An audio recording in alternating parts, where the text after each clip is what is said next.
Most teams are using AI on the surface for things like content, copy, and quick wins. But the best companies are integrating AI deeply into their operations in ways that drive measurable business results. In this video, I'll show you how to use AI in your business. I'm going to give you a step-by-step framework for turning AI experiments into real results, more revenue, lower costs, and faster execution. Okay, step one, if you want to use AI in your business, you need to define what success looks like. Here, you're trying to figure out what problems you're actually trying to solve and then back into a key metric. Try to figure out what key metric you're trying to drive with your AI system. So this could be revenue, and then one level down from that, it could be more acquisitions, higher customer lifetime value, higher cart values, or stronger retention. Your focus could also be more on the cost side. And if you drill into the cost, it could mean fewer work hours that you're spending, lower payroll, and so on. You might also focus on things like speed and quality. And here you can define metrics like faster cycle times and fewer defects. Every successful AI project should drive a key metric like something that I just mentioned previously. And if it doesn't, it's probably just a distraction. Next, figure out your use cases. If you defined your success metrics, then the use cases should start becoming a little bit more obvious. They're not always going to be perfectly obvious, and it will be very helpful here to work with an AI expert. They will be able to help tell you which types of AI can drive certain metrics. But a couple of examples. On the marketing side, if you're looking to increase revenue, you can build a predictive model to predict churn. This helps increase your retention, which ultimately increases long-term revenue. You can build a predictive model that predicts upsell propensity. So let's say you have multiple different tiers in your business. A lower level tier might be at one price point, and a higher level tier might be at a much higher price point. You want to try and figure out which customers are likely to be willing to upgrade. You can build a predictive model that can predict that behavior. You can use other types of models that can do cross sales. So trying to predict what other product or service or offer is likely to be attractive to a particular customer. In marketing, you can also build AI agents to try and automate some of your workflows and processes, things like that. You can do similar things on the sales side. Some of the marketing use cases also kind of touch sales as well. But further on the sales side, you can use AI for things like summarizing a customer relationship, summarizing a recent customer call or set of customer interactions, identifying common problems in sales calls. You could potentially build agents for certain types of prospecting, building a prospect list, enriching the data around that prospect list to pass on to a sales agent, and so on. For operations, you can look at things like demand forecasting, inventory modeling, defect detection, and so on. As I already suggested, it can be very helpful to work with an AI or a machine learning expert to help you identify the best use cases given your particular business, given your circumstances, given the types of data that you have. A good AI expert is going to help you identify the use cases that are going to work best in your business. By the way, if you're serious about using AI in your business, you probably want to figure out if you're ready to start using AI. So find the link in the description below and go take my AI readiness assessment. It's about 16 questions. It'll take you only a few minutes. It's free. So find the link in the description below and evaluate how ready your business is to use AI effectively. Step 3, after you've identified the use case, you need to make sure that you're using the right technique. So if you need to make a prediction, things like predicting churn, predicting upsell, forecasting demand, for this, you're going to need to use predictive AI. That's kind of a nickname that I use for a very specific type of machine learning that we call supervised learning. You don't need to know too much about that, but I want you to be familiar with the term. Essentially here, if you need to make precise predictions, you're not going to use a large language model or an agent or something like that. You're going to use predictive AI. If you need to uncover patterns in your data, you can use a type of AI that I call discovery AI. That's actually a nickname for something called unsupervised learning. Here, we're using a type of AI and machine learning to find previously unseen or unknown patterns in existing data. This can be very useful for strategic purposes. In fact, we often use various forms of discovery AI for marketing strategy, product strategy, and go to market. If you're trying to summarize text data or generate text data, that includes doing things like generating marketing copy or sales page copy. You're typically going to use a large language model. Now, I will say that large language models are very powerful and they're sort of like a Swiss Army knife, but they're often really good when you have text-based inputs and text-based outputs. Where people kind of get into trouble is they start trying to use LLMs for some of these other types of tasks like making precise predictions or discovering hidden patterns. Large language models can sometimes do those things, but they often struggle to do those things very precisely or at scale. So LLMs are usually used best for, again, anytime you have text-based inputs and text-based outputs, things like summarization and text generation.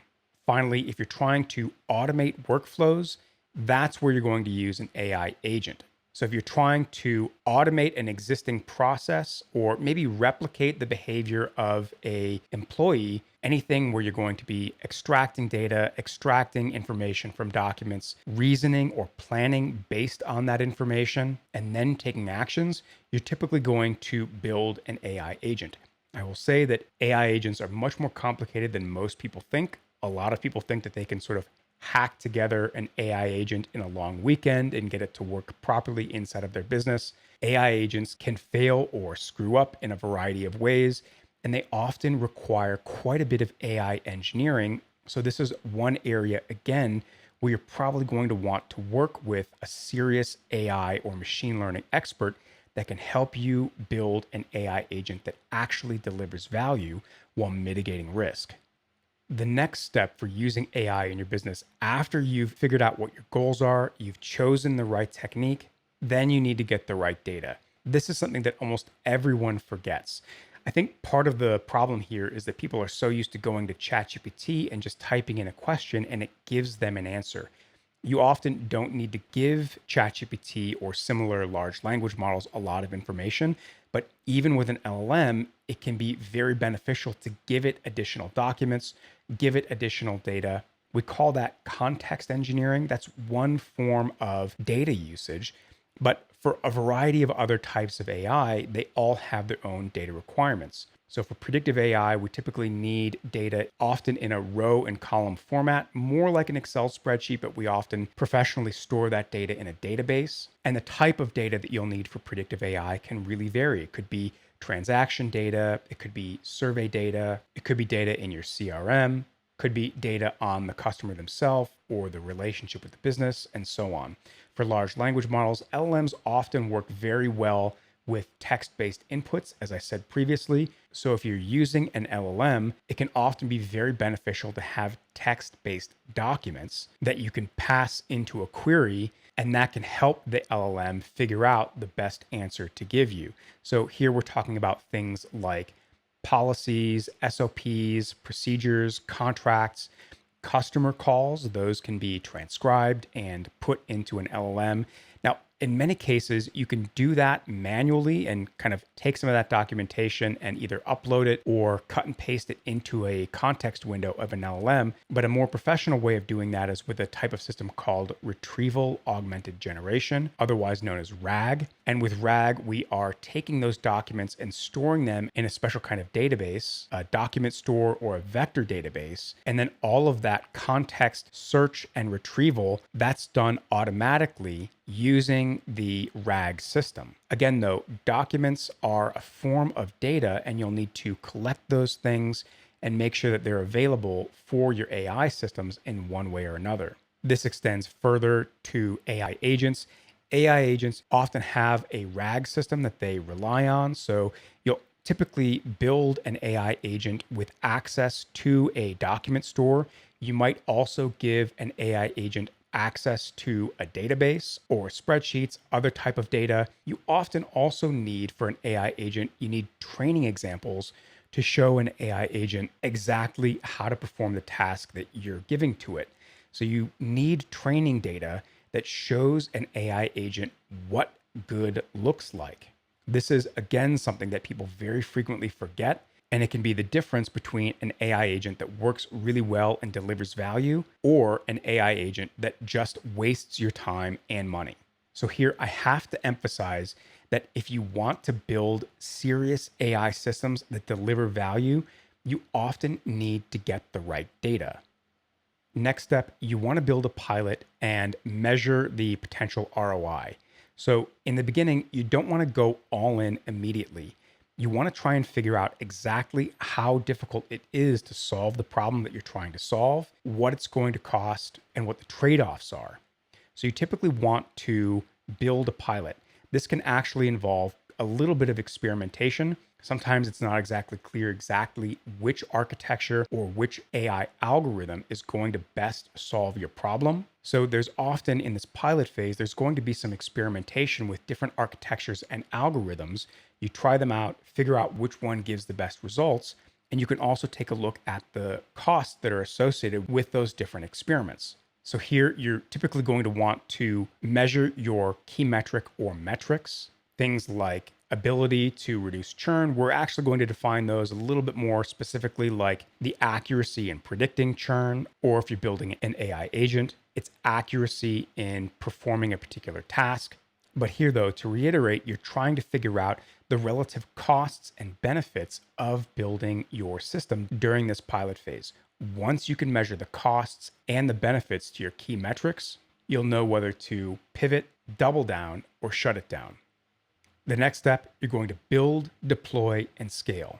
So after you've proven your system works in the pilot phase, you're going to need to build a durable system that can safely operate at scale. So here you're going to do things like finalize the architecture. You will debug and finalize the code. You'll connect the system to real data sources, integrate with other technology systems, and so on. You'll also need to actually deploy the system. This will involve either deploying it on local hardware or maybe deploying the system somewhere in the cloud. Now, with AI and machine learning systems, you need hardware somewhere that's going to process your code and generate outputs when there are incoming requests or queries. We typically call this inference, and you need to figure out where that inference is going to happen, locally or in the cloud. You also need to set up monitoring systems. AI systems can fail in a variety of ways. Sometimes there are previously unknown bugs in the code. There's also something called model drift, where you train a model to perform very well in the beginning and it sort of hits the target, but over time it drifts off target. Model drift is very common in predictive AI. It can also happen with AI agents and other types of AI. So you need systems that are set up to monitor and identify when model drift is happening. With your monitoring systems, you're also going to have systems that monitor incoming data quality, latency, and so on. In this step, you might even have systems that improve your AI in an ongoing way. So you might be collecting data that automatically feeds back into your AI system and can update it or retrain it to learn such that it performs better over time. Now, I want to be clear, the things that I talked about in this step are often what makes a difference between a simple pilot or project that you might hack together in a weekend or a couple of weeks and a real system that delivers value to a business while mitigating risk. With the framework that I've described here, you'll stop dabbling with AI tools and start building AI systems that drive real results in your business. But if you want to see how this approach might apply to something like marketing, using AI to improve customer acquisition, retention, and ultimately drive revenue growth, check out this video here on AI for marketing.